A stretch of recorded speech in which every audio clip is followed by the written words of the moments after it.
Exercise number 10. Ready, start.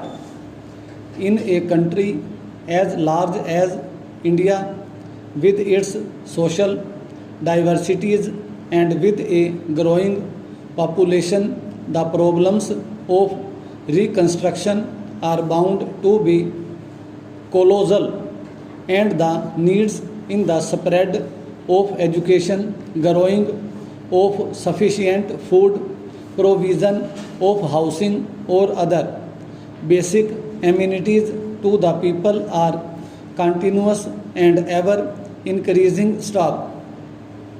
But in meeting these needs, our unshakable aim is the building of an equitable society and an economic system in which there will be no exploitation of man by man. Stop para. We have yet a long way to travel before we can make any claim to success. Stop. We have resources in land, water, and minerals such as very few countries have. Stop.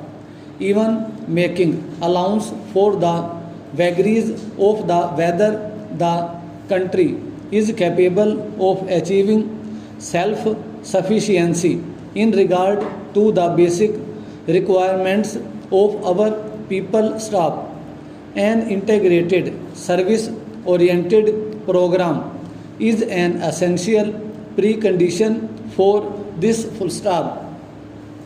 I have always advocated that planning for development to be realistic has to be started from the village level. Stop. I am glad that there is today in increasing realization of the need for this. Full stop. Plans and programs are not intended to be mere assessment charts or arithmetical projections of national resources. Stop. Our commitment to the gigantic but inescapable task of the removal of poverty is a mandate for our people, and it has to be fulfilled in the quickest possible time and in the smoothest possible manner. Stop.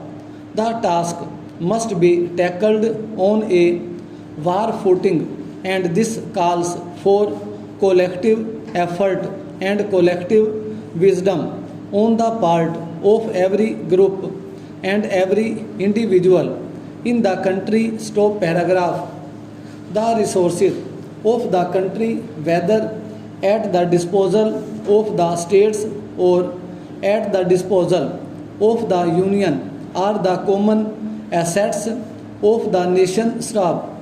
Whether in the matter of sharing interstate water or power, in the equitable distribution of essential commodities including food supplies, or in the distribution of cement and steel for construction activities, to cite only a few examples.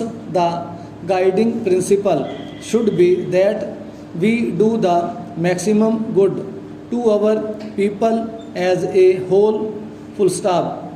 The prosperity and progress of every part of India is the concern of the whole nation. Stop. Every Indian born in this country has a right and a claim to an equal share in that prosperity and progress. Stop. The state has a duty to take special care of the weaker sections. Full stop.